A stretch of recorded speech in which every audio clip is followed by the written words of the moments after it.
Hello and welcome to an afternoon broadcast about World War Kaiju. It is I, your host, J.Ishiro, author and alien in a human suit.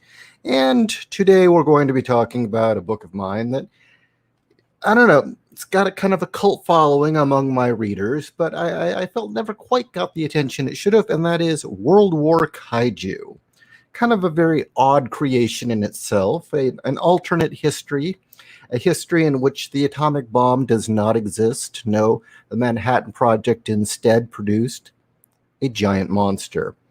Put bluntly, the pitch for the story had always been, what if Dr. Strangelove created Godzilla?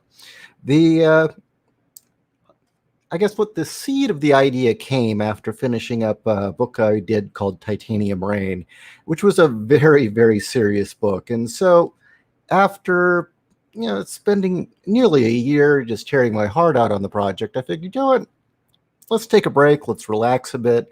Let's have some fun. Go back to my youth and watch all those Godzilla and giant monster movies. And this was on a rare occasion where I did drink. And one night, watching one of the films, I think it was actually Astro Monster or The Attack of King Ghidorah. I started thinking about the fact that the various monsters symbolized different things. Initially, Godzilla was always a metaphor for the bomb. But as time went on, the monsters started to represent the different nations, and Godzilla represented basically Japan's relationship to the United States. The United States, like Godzilla, was sometimes a hero and a defender, sometimes a big pain in the ass, sometimes did a lot of damage. So that's what Godzilla became, and in time they had other monsters show up, such as Mothra was always considered the symbol of Japan. Rodan, the big fiery red bird, was supposed to be Russia. And China was Ghidorah, the two-headed monster, which was golden, which has significance to the Chinese, has three tails, or three heads and two tails, the five kingdoms.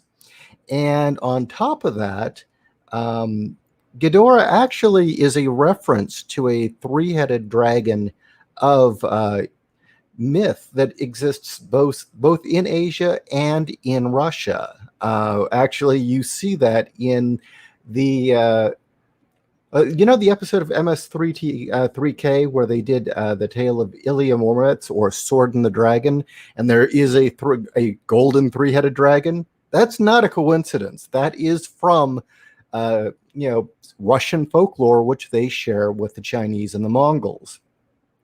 I think the dragon's name is Oro. It's not coming to mind. But so, sitting in a half-drunken state watching monsters wrestle over top of Tokyo, it kind of occurred to me, well, what if instead we went from the atomic bomb metaphor to making it quite literal? The monster is the bomb.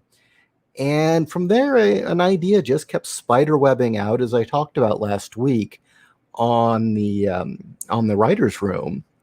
That one change led to kind of the creation of an entire universe. And I think within a week or two, I had scenes already planned out in my head. I had written out a whole bunch. And anyway, you're looking at the cover of World War Kaiju. In the description, there is a trailer, a video trailer I put together, which I would encourage all of you to watch, which is a great intro into the world and the setting. And there's also a link to the book on Amazon if you're interested. Anyway, just to give you a taste of what this alternate world looks like. Well, in this world, there is not a Mothra, but there is a mayfly known as Modra, who in a quest for peace, decided that it was going to cocoon the entire United Nations inside, everyone inside the United Nations, and would not let them out until they declared world peace. this didn't go too well, and Razorbeak was released, which is this giant vicious bat lizard creature, and there's an aerial battle over New York City that does massive destruction, and it concludes in Modra getting eaten alive. In the South Pacific, here we have Tesladon going into battle with the U.S. fleet. And then, of course, what really happened at Roswell? Well, you see, Roswell had a meeting with the Martians, and or not Roswell, at Roswell, President Truman had a meeting with the Martians who tried to sell them on the idea of turning Earth into basically one great big third world country. And again, they unleashed Razorbeak, and their saucer was shot down. But yeah, the whole premise, it's satirical, very satirical, very tongue-in-cheek. And even for a time, there was such interest in the book at the time, at least.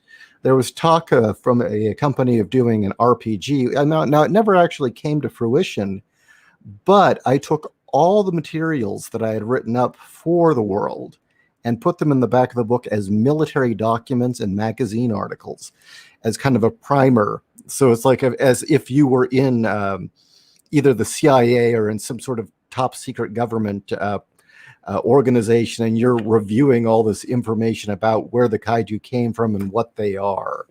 And okay, let's see. Which was a lot of fun. And what that did, though, is that left a lot of questions for those who read it, because there was always intended to be 2 more of these. Something I may still do. I'm talking to artists now that look very promising.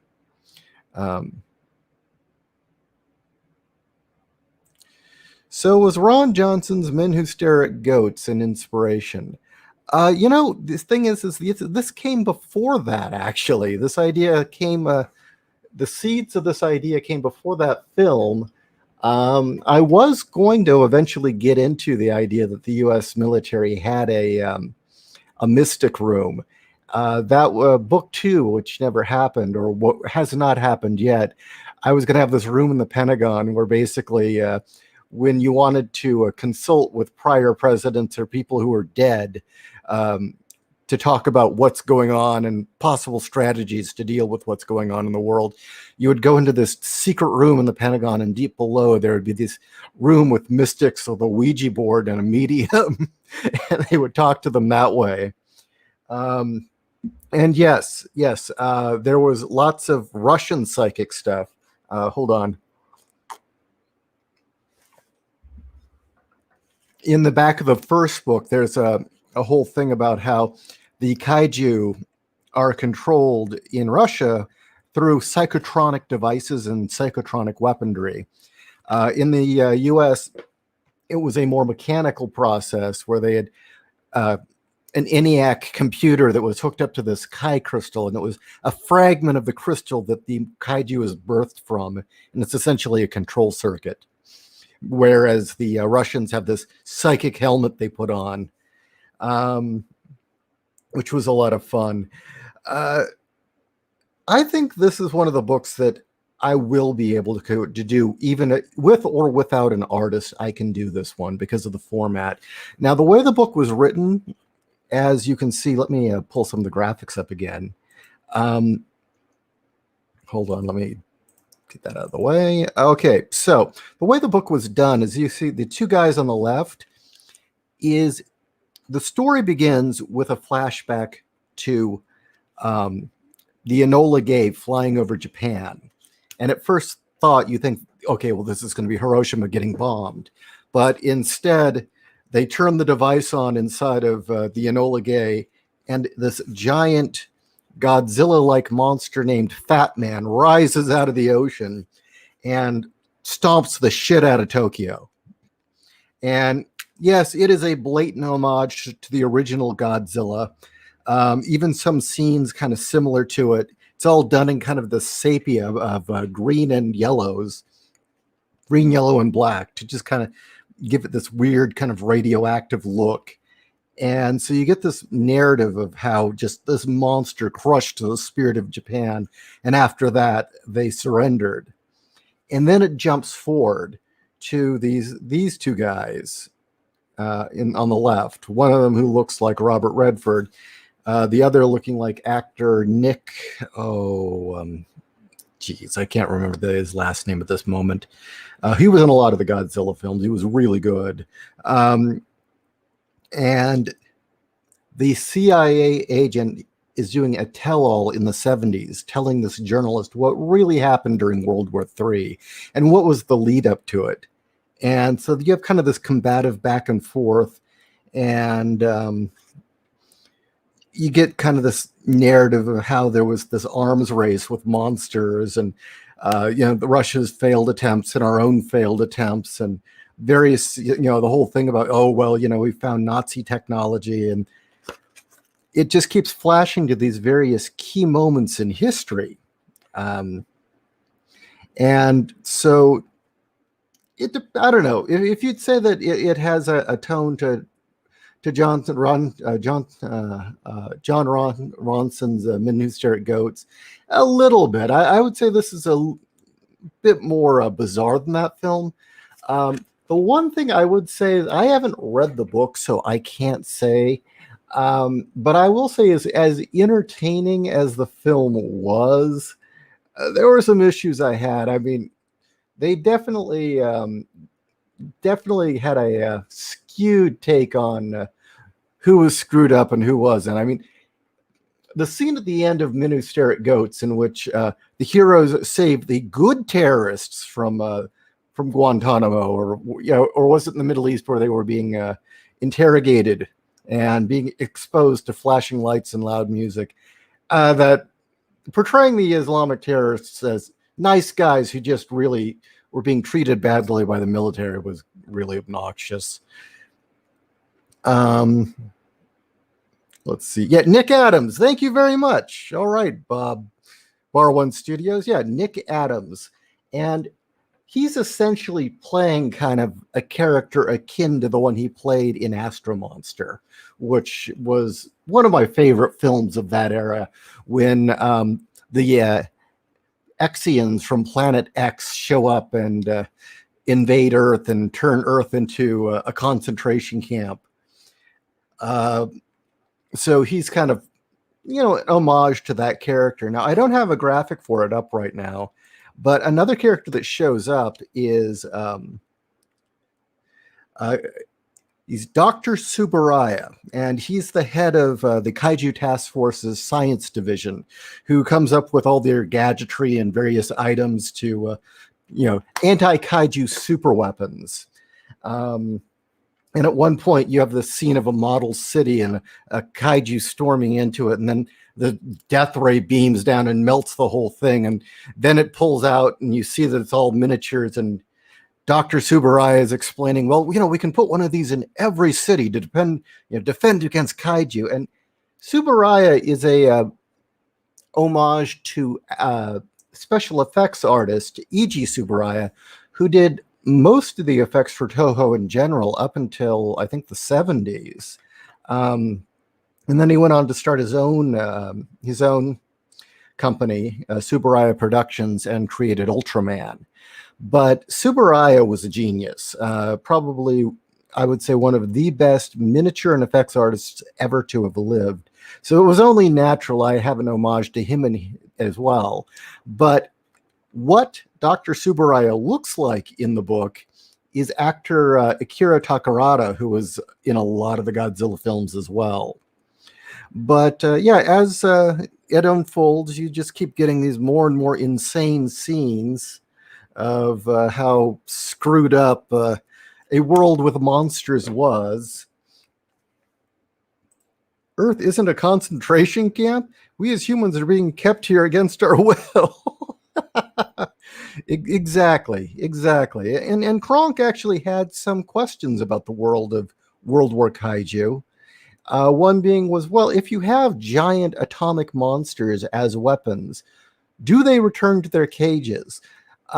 Actually, the way that I had envisioned it, and I wasn't sure if I was ever going to show it in the book or not, was that they would have different facilities where they were kept. For instance, Fat Man was being kept in the Pacific off the coast of Hawaii underwater sleeping. And Razorbeak was kept in the Mojave Desert in a hollowed out mountainside. And it was essentially they'd go to sleep, and whenever they needed them, they'd wake them back up and send them out, or have them for training. Are they killed? Well, that would be telling. I do plan to continue this series, especially with all the renewed interest in the book now. This was a really weird one. It had a really successful Indiegogo. I would have to say it was probably the most profitable Indiegogo Kat and I ever did. We put it out, did great, and then interest just vanished immediately. It was strange. For all the interest and hype the book had, after its initial burst, it just, I don't know.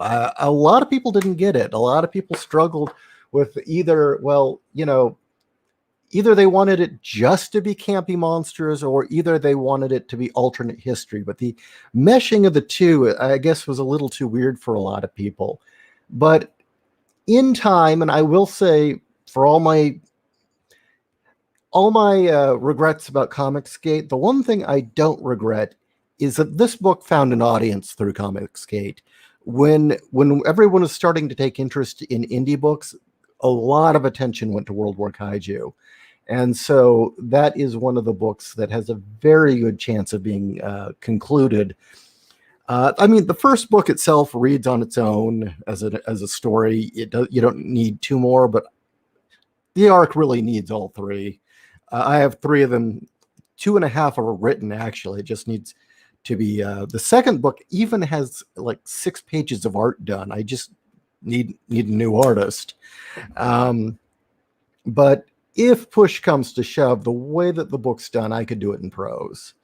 And it would not be difficult to do. So other questions that Kronk had. How do kaiju react toward each other typically? Well, if uncontrolled, they go berserk and just attack. If controlled, they're supposed to attack their target.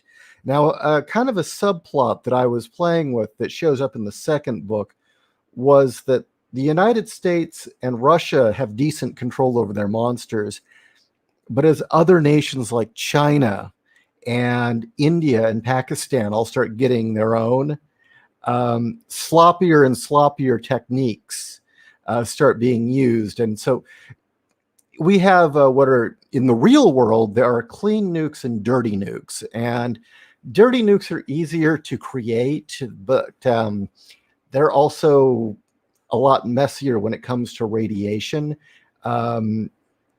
The idea being is if you were to use a nuke, you'd want as little radiation spreading as possible. Dirty nukes, forget about it. It's just all over the place. So the idea was that, like, India and Pakistan, when they started making their own kaiju, they're dirty detonations that create the monsters. And so these monsters are kind of mutated and malformed and hard to control. There's one in the back of the book where you read about this one that Pakistan created that just walked off and stomped into the ocean with, just they couldn't control it and just left. And it's been wandering the Middle East ever since, every once in a while eating a Bedouin tribe or smashing a city. So that's my answer for how they react to each other. There's another one, by the way, too, where there was a giant snail that the CIA had unleashed in Central America against rebels, and they'd lost it and they couldn't find it. And these are all like in the files in the back of the book. You're getting these case files to expand the world. Oh, I thought you had more questions than that, Kronk. Okay. Is that it? I was under the impression there were more. Okay. Geez. Let's see. Anyway. So, okay, we've got some other questions here. Would you have something like the Weather Underground create a mini kaiju to cause trouble in America for the Soviets. You know, that would be a cool subplot and definitely would work, because one of the plots in World War Kaiju in the first book is you find out as more and more of the kaiju are being created in the arms race, loose radiation from the detonations are causing normal animals across the world to mutate. And so you have this kaiju task force that's going around and killing off smaller mini kaiju before they can become a problem.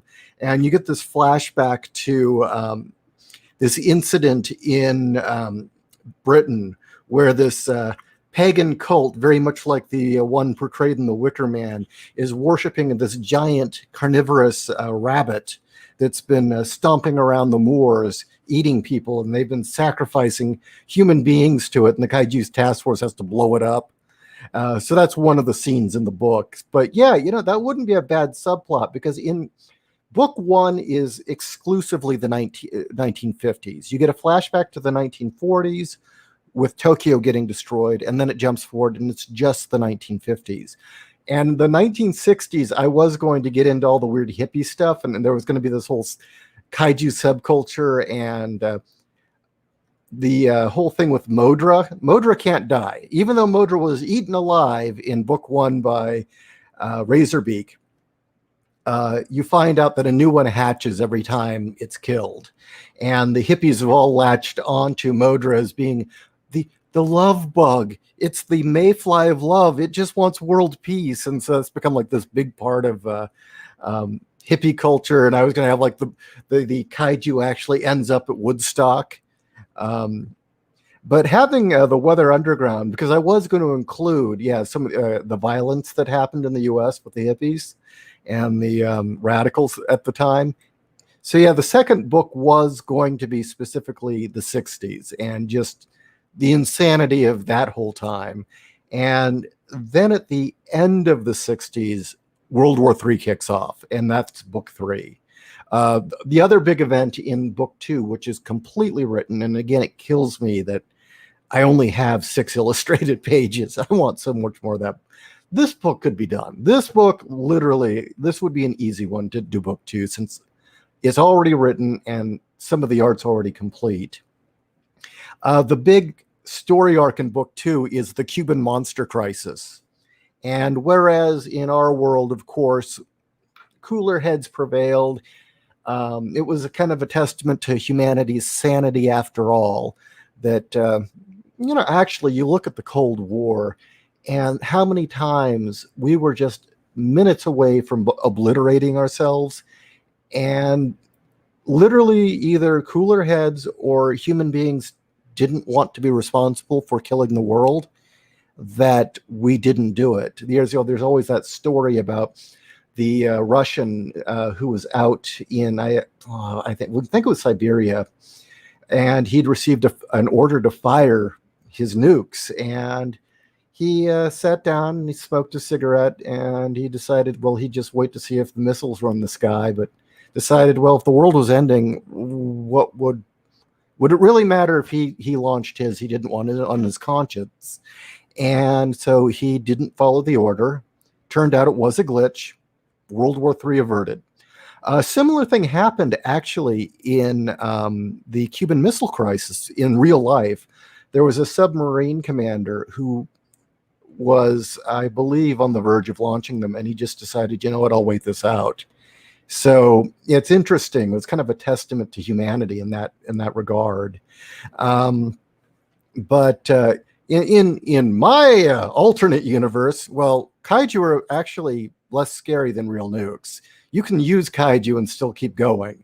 So the Cuban monster crisis ends very, very badly for Cuba. Let's just leave it that way. And so, yeah, that was going to be the big arc for book 2.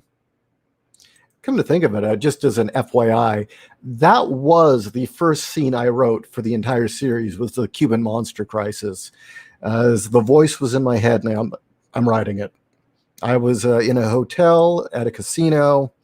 We were supposed to be on vacation, and I'm there in the hotel with a notebook writing while Kat is out having fun. Welcome to the life of being a writer. Um, let's see. And, not a bad suggestion again with the Weather Underground. Um, One of the things with this book is I researched the ever living hell out of the Cold War. And then that just by proxy led to the 60s. And I've got a bit of a love hate relationship with the 60s. I'm sure you've gathered that by now. I mean, it fucked up this country in every way, and it introduced leftism and a lot of other horrible things. And you can really curse the 60s, but at the same time, Jesus, they had really, really damn good music. And modern music would not be what it is if it had not been for the 60s. And what our parents' generation, if they achieved anything, because let's face it, our parents fucked a lot of stuff up. They made damn good music, and they made damn good comics. So got mixed feelings there. But anyway, I've done a lot of research on the good and the bad of the 60s. You had Ken Kesey and his Merry Pranksters, which were supposedly the fun side. And then on the flip side, you had the Mansons and the Weather Underground. And you want to have any really good understanding of what's going on right now, look into the truth about the Weather Underground. And by the way, BLM is being organized by a lot of those old hippies who went to prison for terrorism in the 60s, working for the Weather Underground, who were then released from prison by Bill Clinton. Thanks, Bill. Oh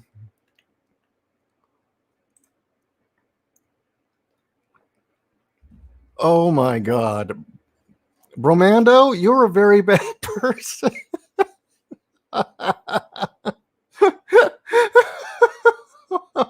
God damn. Sir, I have to applaud your wit. I mean, that is quite something. I'm going to see if I can't find the scene. I do actually talk about the kaiju that Israel has, because Israel does have a kaiju in this setting. Let's see. Yeah, great. I wish Kat was here because, well, she's actually working right now. She's doing her job, so she can't be with me right now. But there's a part where the journalist is getting really sick of the CIA agent, and they keep arguing, and he's just convinced that the guy from the CIA is screwing with him and not telling him anything real. He's having a hard time believing any of this stuff. So he says, I want secrets. I want the deep down dirty stuff. I want to know what really. Tell me something people don't know. And he says, well, Israel has a kaiju. That's top secret. Nobody's supposed to know that. There's your fucking secret. Israel has a giant monster that. Oh God, what was the wording? I can't find the page. I mean, it's a 150-page book, so. I mean, it's a pretty thick edition, so you get a lot for your money's worth if you buy it. But basically, he says that Israel has this monster that sneezes acidic snot. So it's a little odd that you said acidic Jew. Also, France has one that's a giant snail called Le Tour.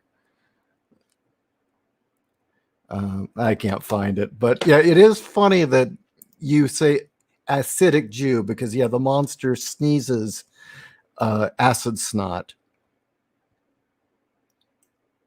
Okay, let's see. Does Yuri Bezmenov, when I was writing this, I wasn't familiar with him, but now it kind of seems appropriate, doesn't it? Usually it was Russian officers trusting that Americans wouldn't be stupid enough to blow up the world. And they were pretty brave and had officers breathing down their necks. Yeah, exactly. And still, it says something about humanity. I mean, we're always hearing how horrible we are as a species. We've done this, we've done that. And there's definitely this vibe right now in this country and in the West in general that humanity doesn't deserve to live, that we're just monsters. But for all the fucked up things that happened in the Cold War, you see these moments of humanity and heroism where someone said, no, I'm not going to do it. And it does show that, no, there's a reason we're here.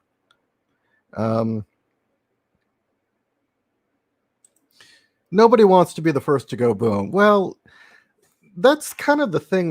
Maybe it's good cat's not on the air. She doesn't like talking politics. Maybe that's the reason I'm more disturbed about the Middle East and leftism than I am the old struggle between the Soviets and the United States. The fact is we had very different philosophies, but we were rivals as well. And in a lot of ways, we both wanted the same thing. And the one thing neither side wanted is we were civilizations. The United States and the Soviets were competing civilizations, and neither wanted to rule over a smoking crater. Now, what's frightening about a lot of these crazy radicals, and especially like the Islamists, they don't give a shit. They think they're going to heaven, or with the leftists, we deserve it. And they wouldn't give a damn if it was just a smoking crater. So in a sense, the idea of like Iran having nukes is a far more disturbing prospect. Of course, we know who they'd fire them at. They wouldn't fire them at us first. So which country unleashes the Kraken? I'd have to go look at my notes. I actually believe that the Kraken is... that was one of the things I had, was that in this world, cryptozoology is a real science. And anytime with a kaiju task force would hear about a Bigfoot or a sea monster, they'd have to go investigate it. And I don't think I ever decided on whether or not Greece has the Kraken, but the Loch Ness Monster is real, and it is one of Britain's naval weapons. Their main weapon being Agra, which is a gigantic creature that looks vaguely like Gorgo for the kaiju fans out there. Except this was Patrick's idea. I've got to applaud Patrick because this just came from him. I don't know where he got this. He decided that Ogra would have this laser eye monocle. So you've got this British kaiju with this eye monocle that shoots lasers. I think you're beginning to get the sense of humor in this book. In a way, it really is a love letter to the genre, as well as as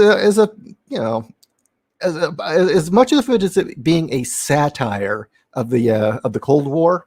It is also a love letter to the genre, because the thing is, those movies, and yeah, they are cheesy. Well, okay, the original Godzilla is not cheesy. Gojira is a very, very good film. But as cheesy as the other films were, there was a real madness and a genius to the way they were done, and an honesty. And it was they were very fun films. And what a lot of people don't know, my namesake, I guess, not really, but the director that did most of the really good ones originally was Ishiro Honda. And Honda was actually the second unit director of Akira Kurosawa. And the guy was a very good filmmaker. And if given the chance, he probably could have been like Kurosawa. He could have probably made films just as amazing, as seen with Gojira. But because of his success with Gojira, they kept sticking him on these monster movies. And so he would always try and sew underneath the crazy monster action a human subtext and characters and things that he cared about. And in doing so, there's a real heart to them. And they may not be deep messages, but there definitely is messages beneath them.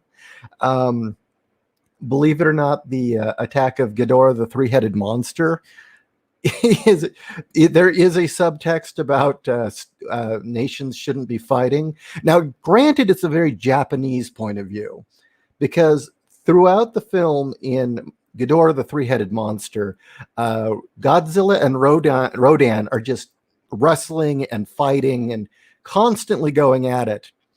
And they keep damaging Japan and other nations around them in the process. But it's very obvious neither's really trying to kill each other. They're just fighting and wrestling to do it because they're rivals. And that was kind of Japan's opinion of us in Russia. And the Mothra character, Mothra, which was Japan's kaiju, makes peace between the two nations. Says, "No, guys, no, you guys are just rivals. You don't really hate each other. You've got to go fight the real threat that you fail to recognize." And there was a little truth to this, by the way. And of course, the real bad guy, according to Japan, is China. Look, we've got to all deal with China. Stop fighting each other. It looks like they were right. A lot of people don't realize this, but before Eisenhower tricked the Chinese and Russians into becoming frenemies, he kept playing the two nations off each other. China was saying some real scary shit. As I said, nobody wants to rule over a smoking crater. Well, the leadership of China did, unfortunately. They had said multiple times, they said, well, even if there's World War III and half the world's population dies, half of them will still be socialists. That was their take on it. And they had actually been trying to start a war between the US and Russia with the plans that we would obliterate each other and then China would rule the world. Not realizing the radiation would make the planet uninhabitable, but, well, it's China. Maybe they didn't think it through. I mean, they put arsenic in their dog food, so maybe they just didn't think it through very well. Let's see. I was looking forward to doing the Khrushchev scene. Nikola Khrushchev slamming a small kaiju on a table. Well, since it's the 50s for the most part, it's Stalin, and oh boy, you get a scene of Stalin in this. I have my version of the Mothra fairies called the Pixies, and they go to Eisenhower and they're trying to tell him, look, you need to declare world peace. And he's like, well, have you tried talking to Stalin about this? And then the two fairies just kind of look at each other in terror, and you get a flashback to them talking to Stalin, and it's Stalin completely shit-faced, drunk in his underwear, screaming at them. And actually, I can find that scene. That was okay. Where is it? That scene was a lot of fun to write.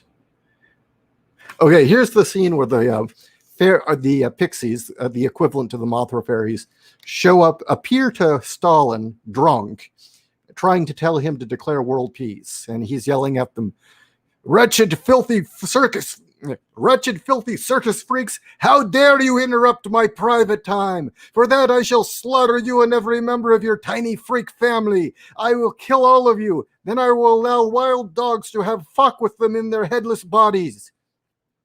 And then it just flashes back to the fairies. Stalin was very mean to us. So anyway, I was looking forward to Khrushchev. Khrushchev's an interesting character too, if you read his history.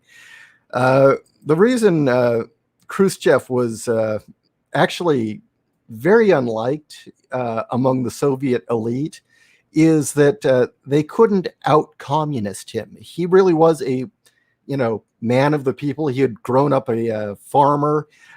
He was very much a peasant and a very peasant-minded individual.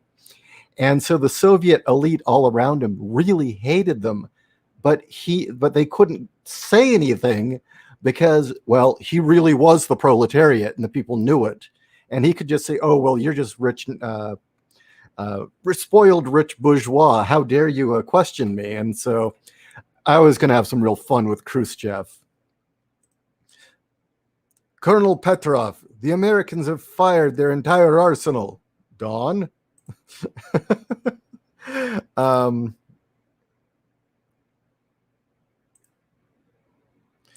thing I like about Mothra spelling, guts being marketed and put into kids to plus, the thing about Mothra being gutted, guts being marketed and put on display in kid sets. That got a giggle out of me. Modra, the character. Yeah, there's ads in the back of the book too for play sets, because in the 50s and 60s there was definitely a market for war toys, and in the back of the book there's an ad for the Fat Man and the Defenders of Freedom cartoon, and it's made to look like a Hanna-Barbera cartoon. And then there's the Invasion USA toy set with an invading Russian army and a toy Fat Man, and there's like a 6-panel ad showing the kid playing with it, and civil defense warnings about bunkers and stuff like that. I loved doing this book. And the campaign for this was my favorite campaign because we got really deep in on the metafiction. Almost all of the bonus stuff in it were things that were supposed to be artifacts from the world of World War Kaiju, which you can still buy, by the way.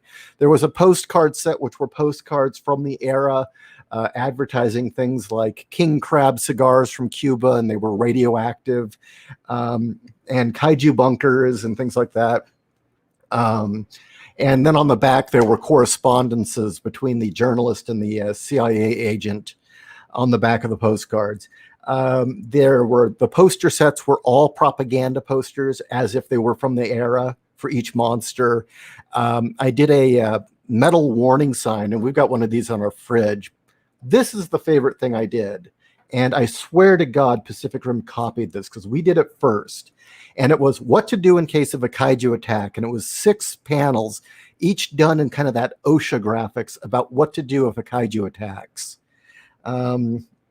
We've still got them. If there is an interest, we could probably put the last, I think there's 10 or 11 of them left, back up for sale for a limited time. We used to only sell them at conventions, but there aren't any more conventions. And yeah, the bit about Modra getting eaten, at no point had we ever seen the kaiju ever eat each other, so I just thought I'd throw that in the book. And another thing, I did it first, goddammit, was in it was Godzilla versus Kong, which came out recently. They talk about how horrible the kaiju smell. Nobody had ever said that. In my book, I have the agent going on about, the thing they never tell you about a kaiju is just how bad they smell. I'd like to think maybe they read my book and took that, but I doubt it.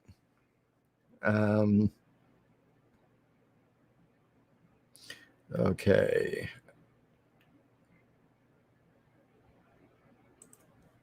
I could see, especially since the book about the Manson CIA connection and was a story about Manson using CIA secrets to get his people high and to form a connection with a kaiju. Ooh, you guys are giving me cool ideas. Very cool. Okay. Or why we prefer the Russians to take over the world over. Yeah, well, the more and more I learn about the Chinese mentality, and this isn't including Hong Kong or Taiwan, they're very much their own cultures in a lot of ways. They're Chinese, but they're not mainland. The more I learn about mainland China, and it's not even in the north, this is mainly the metropolitan areas, the mentality is kind of scary. Kat had a cousin who lived there for almost a decade, and I've had Chinese people confirm this to me, that people don't have friends in the cities there. They have mutual circles of need, or circles of mutual need and shared need. And everything was based on an exchange. And there's also this notion that everybody is on the make. Everybody's trying to screw everybody else out of money or rip everyone else off. And if you can do it and get away with it, good for you. It's even expected in businesses that it's expected that your employees are stealing from you. Of course, if you get caught, you get killed. But it's just, oh yeah, of course they're stealing. And it just, the whole environment, from what my cousin, or from what Kat's cousin told us, and a few other people we've known, it's really very mean. It's kind of a very dog-eat-dog mentality. Despite the screwed up ideology of communism, I think our problem with the Russians was we were they and us had just enough in common that we didn't like each other. Honestly, I think that's a large part of it. No. Conventions are for nerds. Well, they used to be. Now they're for hipsters. It was better when it was for nerds. Duck and cover, a kaiju's coming.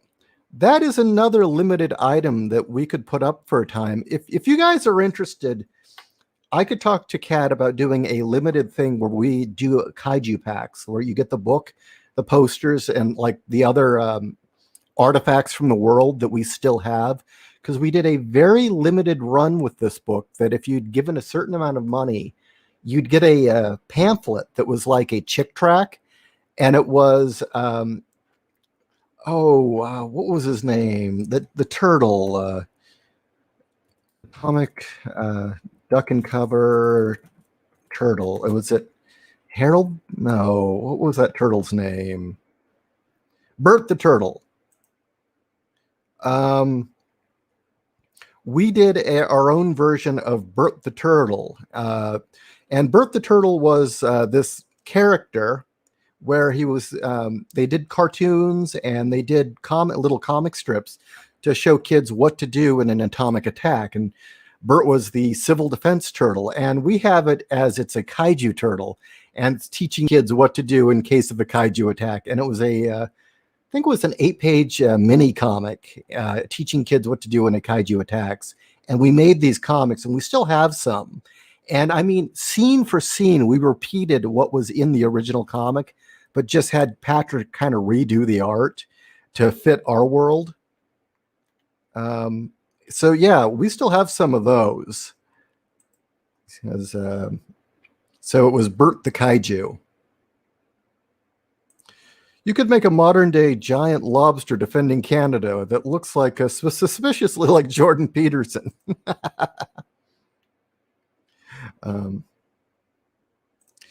Didn't the film War of the Gargantuans mention something about the flesh of a green? Oh, really? God, I've seen that movie like 3 times, and you know what? I do not recall. Of course, to be honest with you, I kind of skipped a lot of the scenes with the actor they got to replace Nick Adams because he was just so damn awful. Yeah, he was the guy from West Side Story. I forget his name. He was drunk through the whole thing.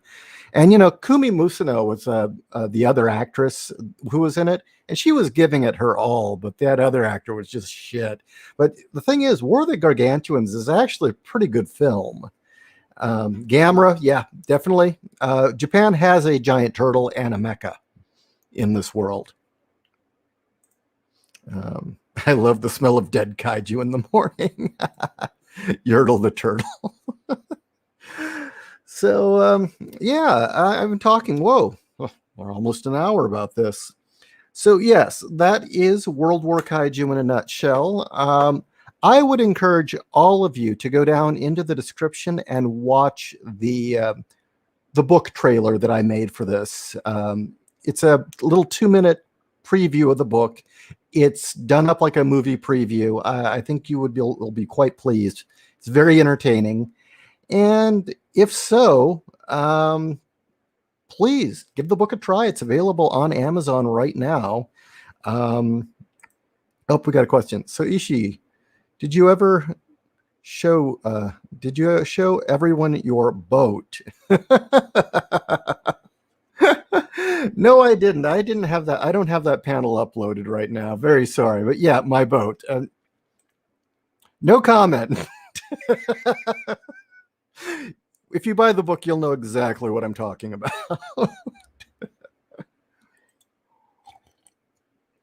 And once more, the scene at Roswell with the Martians. I think I told you guys the twist with the Martians. I don't know if I should reveal it again.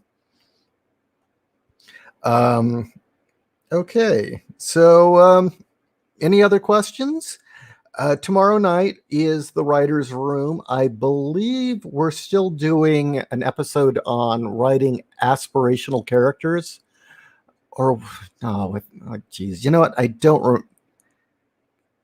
You know what? I'm going to have to go back to last week's episode and remember what we decided on. But yeah, we're going to do another episode of The Writer's Room, 8 o'clock Pacific time tomorrow. And oh, you just bought the book. Jeez, thank you. Thank you very much, Panigan. Joe the Panigan. Padigan? Pagan? Sorry, I tried my best. Yes, the Martians are intergalactic hucksters.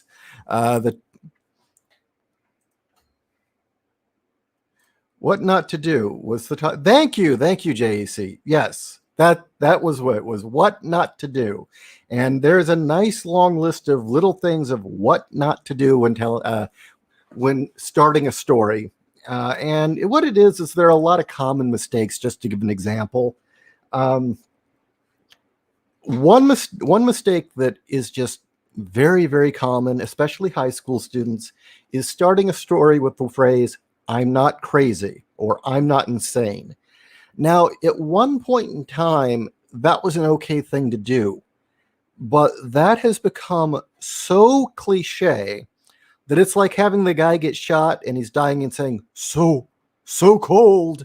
It's like one of those lines you just don't do. So we're going to do a whole bunch of them like that, of all the little things that, just make it easy. Don't do this. Some of them are funny. Some of them are more serious. Guys get Digimon trending on Twitter. Apparently they're based and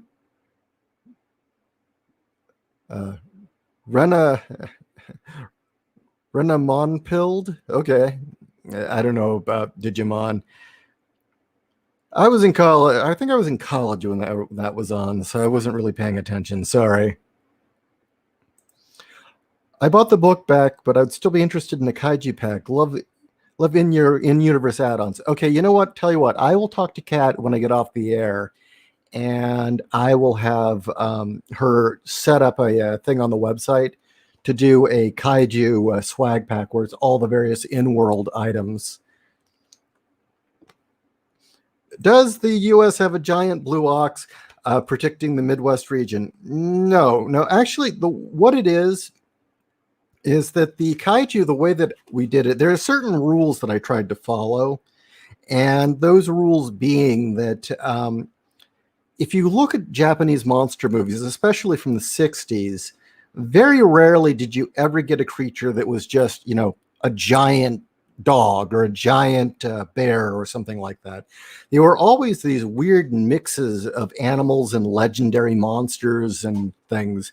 And then usually their powers seemed to have absolutely no relation to what they were.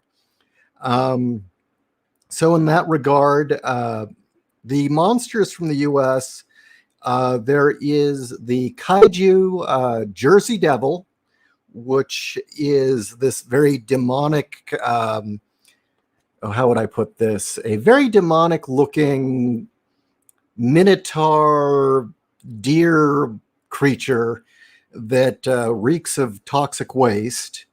And there's also another one named Astro Kong that is, I believe, stationed in the northeast. And I'm trying. Oh, you know what? I don't think we included all of them in the book. But yeah, it's not like I had a whole bunch of kaiju, but there was enough of them for each country.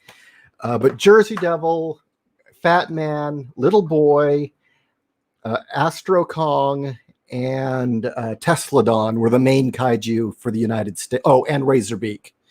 And they were each located in a different part of the country. One last thing, my favorite thing of the book, that the bunny and tax collectors, that was great. Yeah, the giant rabbit.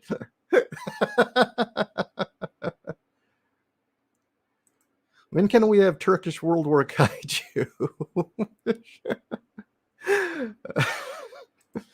Okay, guys, I'm going to sign off for the evening, or afternoon, really, evening for the rest of you.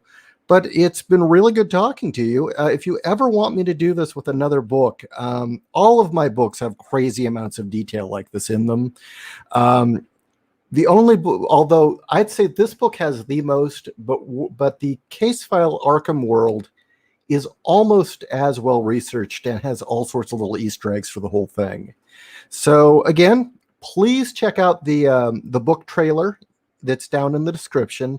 And if you're interested, yeah, buy the book and give it a review. It is on Amazon. Take care, all of you. Good night.